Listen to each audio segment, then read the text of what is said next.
एक ऐसी दुनिया में जहां जादू ही सब कुछ था। आरव नाम का एक लड़का था जिसके पास कोई जादुई शक्ति नहीं थी। उसे सब शून्य कहकर चिढ़ाते थे और समाज में उसकी कोई इज्जत नहीं थी। आरव एक छोटे से गांव में रहता था और उसका सपना था कि एक दिन वह भी महान जादूगरों की तरह शक्तिशाली बनेगा। एक दिन गांव पर एक खूंखार राक्षस ने हमला कर दिया जिसका नाम वृकासुर था। वृकासुर को दुष्ट जादूगरनी माया ने भेजा था जो पूरी दुनिया पर राज करना चाहती थी। गांव के सभी शक्तिशाली जादूगर वृकासुर के सामने टिक नहीं पाए। सब अपनी जान बचाने के लिए भाग रहे थे, लेकिन आरव वहीं डटा रहा। तभी गांव की दो सबसे खूबसूरत और शक्तिशाली लड़कियां ईशा और मीरा आरव की मदद के लिए आगे आईं। ईशा के पास आग को नियंत्रित करने की शक्ति थी और मीरा पानी पर काबू पा सकती थी।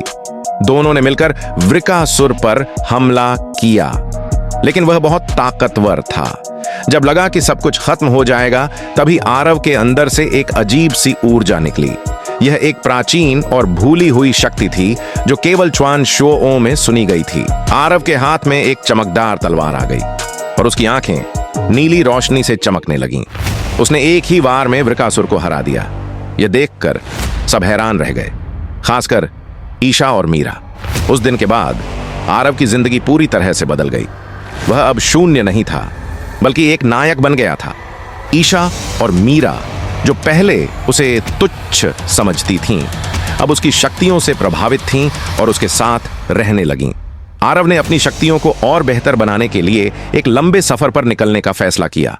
ईशा और मीरा ने भी उसके साथ चलने का फैसला किया।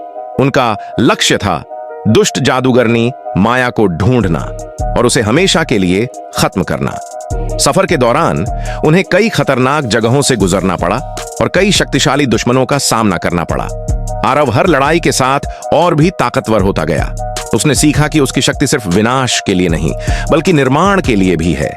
इस सफर में आरव और ईशा के बीच नजदीकियां बढ़ने लगीं, लेकिन मीरा भी मन ही मन आरव को पसंद करने लगी थी।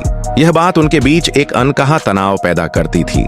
आखिरकार वे माया के महल तक पहुंच गए, जो एक उड़ते हुए द्वीप पर बना था। माया एक बेहद खूबसूरत लेकिन उतनी ही निर्दयी जादूगरनी थी। उसने आरव को बताया कि वह कोई और नहीं, बल्कि उसी प्राचीन वंश की आखिरी वंशज है जिससे आरव ताल्लुक रखता था। माया ने आरव को अपनी तरफ मिलाने की बहुत कोशिश की। उसे लालच दिया कि वे दोनों मिलकर पूरी दुनिया पर राज कर सकते हैं, लेकिन आरव ने साफ इनकार कर दिया। इसके बाद आरव, ईशा और मीरा का माया के साथ एक भयानक युद्ध हुआ। महल का हर कोना उनकी जादुई शक्तियों के टकराव से कांप रहा था। युद्ध के अंत में आरव ने अपनी पूरी शक्ति का इस्तेमाल करते हुए माया को हरा दिया, लेकिन जीत की कीमत चुकानी पड़ी। मीरा ने आरव को बचाते हुए अपनी जान दे दी। मीरा की मौत ने आरव और ईशा को तोड़कर रख दिया, लेकिन इसने उन्हें और भी मजबूत बनाया।